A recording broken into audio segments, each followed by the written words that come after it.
Okay, guys. So, how hard is it in general for in general um, for a Canadian to immigrate to the U.S.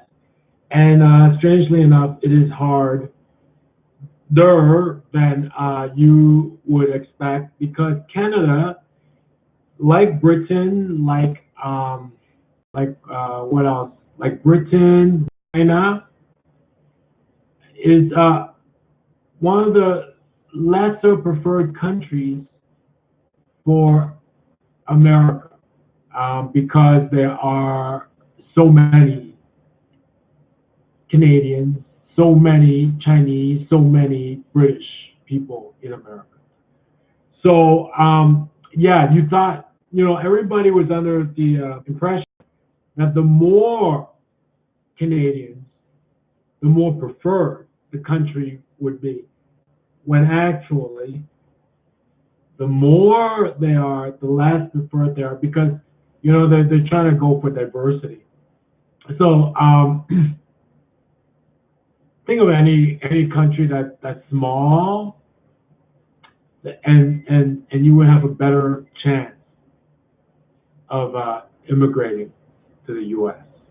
All right. India is also a less preferred because there's so many Indians in the U.S. Um, as a rule of thumb, I would start this process young, just like saving money. You know, they say you got to start saving money young, take advantage of, cumulative interest. How many of us do that? The trend now is what they're finding in relation to personal finance is that a lot of slackers, a lot of baby boomers don't have any personal savings, don't have any emergency funds at all. Now, if you take that and put it toward immigration, then it's extremely difficult. There's something you have to think early on, all right, and build toward. Especially if you're Canadian, British, India, one of those countries where there are lots already in America. It is less preferred, all right. There are all sorts of visas, all right.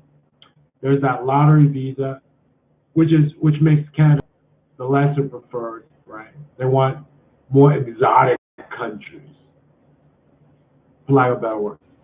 That's what I found.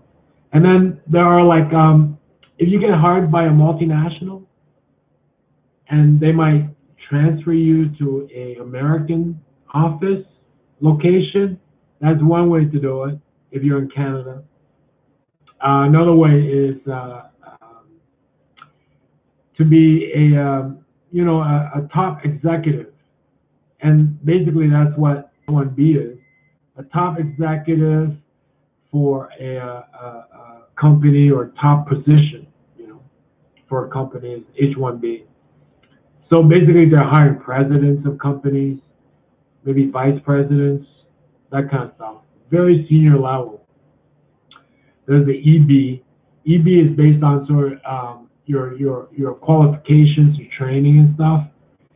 And but third party stranger, you can work your personal network to employ you on a full-time basis and give you a job, like your personal family network. It's a little bit like nepotism, but what can you do? So I repeat, this process, if you ever want that option, you have to start young. A lot of people I know just went to school in the U.S. and stayed there. Right? They were Canadian. They went to an American university. They stayed there and worked. All right. But again, you have to do this when you're young.